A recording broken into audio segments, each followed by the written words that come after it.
तुम्ही पाहत आहात MCN न्यूज मराठी।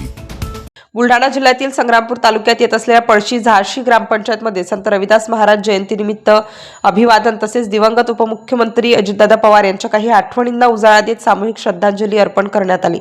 यावेळी गावातील शंकरगिरी महाराज संस्थानचे अध्यक्ष गुलाबराव मारोडे यांनी स्वर्गवासी अजितदादा यांच्या सहवासातील काही प्रसंगांची उदाहरणे दिली।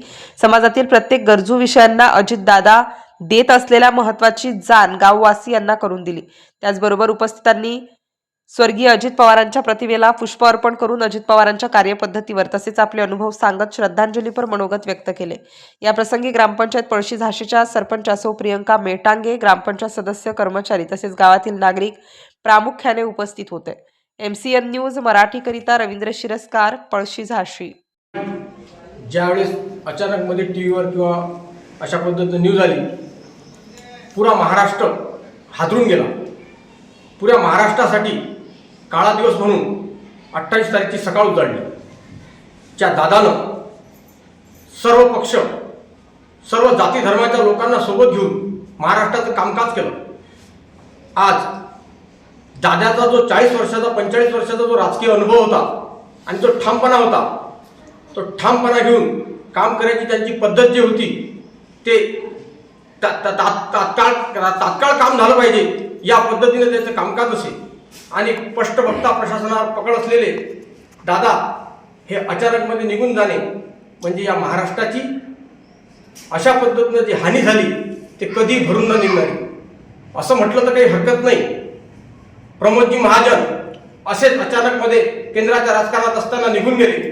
गोपीनाथजी मुंडे त्यांचं सुद्धा केंद्रात असताना ज्यावेळेस महाराष्ट्राचे जे नेते हे घडायला 40-40 वर्ष लागतात, अशा वेळेस ज्यावेळेस भाऊसाहेबजी फुंडकर ज्यांनी विदर्भामध्ये महाराष्ट्रामध्ये काम करून 40-45 वर्ष काम करून असे अचानकमध्ये एक्झिट होणे, हे या महाराष्ट्रात विलासरावजी देशमुख असो, R.R. पाटील असो, या माणसांमुळे या देशाचं, राज्याचं अचानकमध्ये ज्यांच्या हातून हे कामकाज घडू शकते की जे करू शकतात, अनुभवी त्यांचा जो अनुभव येतो 40-40 वर्षाचा, त्या कामकाजावर अचानक जाणं म्हणजे या महाराष्ट्राची खूप मोठी हानी आहे। ती हानी प्रत्येकाच्या लहान लहान घरापर्यंत, प्रत्येकाच्या कुटुंबापर्यंत पोहोचते आणि हे हानी कधी निघू शकत नाही।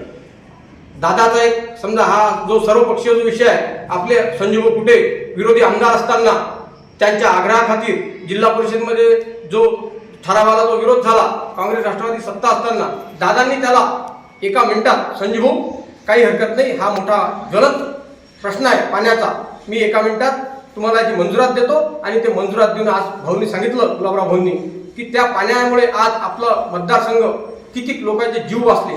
असे पुण्यवान लोक हे अमर असतात, त्यांचे विचार हे अमर असतात आणि ते विचार हे आपल्याला आता आपल्या या माध्यमातून त्यांचे विचार आपल्याला अमर ठेवायचे आहेत, त्यांचे विचार आपल्या लोकांपर्यंत पोहोचायचे आहेत। सर्वांना घेऊन चालायची हतोडी, कोणत्याही पक्षाचा, कोणत्याही विरोधकाचा विरोध न करता अशा पद्धतीने त्यांनी कामकाज केलं। ते विचार आपल्याला पोहोचायचे आहेत, म्हणून त्याच्यासाठी एकच बोलतो, त्यांचे विचार हे अमर रहे, अमर रहे, अमर रहे, अमर रहे, एवढं बोलून मी माझ्या कुटुंबातर्फे त्यांना भावपूर्ण श्रद्धांजली वाहतो।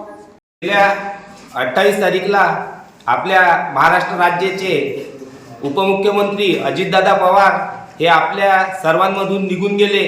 अजितदादांची जे प्रशासनावर पकड होती, तसेच त्यांचं जे कामकाज होतं आणि जे आपल्याला नेहमीच माध्यमातून माहिती पडते की सकाळी उठून लवकरात लवकर कामं सुरू करणे, प्रत्येकांच्या समस्याचं निवारण करणे आणि तात्काळ कामं करून घेणे, हे अजितदादाचं काम दैनंदिन कामकाज दररोजचं होतं। आपल्या सिंधुताई सपकाळ नेहमीच सांगत असतात, माई ज्या आहेत त्या, की या महाराष्ट्रात जर मोठं व्हायचं असेल तर सुरुवातीला मरावं लागतं आणि हाच विषय अजितदादाला सुद्धा लागू झाला की जे विरोधक नेहमी लोक जे टीका अजितदादावर करत होते, आज ते मृत्युमुखी झाल्यावर पूर्ण महाराष्ट्रभर, पूर्ण भारतभर त्यांचे जे विरोधक सुद्धा आहेत ते आज हळहळ करत आहेत। दादाचं कर्तृत्व हे खूप महान होतं, हे पूर्ण महाराष्ट्रासाठी नव्हे तर पूर्ण देशाची खूप मोठी याच्यातून हानी झाली। आज आम्ही सर्व गावकऱ्यांच्या वतीने आमच्या ग्रामपंचायत पळशी झाशी येथे दादांना भावपूर्ण श्रद्धांजली वाहिली। अमर रहे अजितदादा, अमर रहे, अमर रहे, अमर रहे।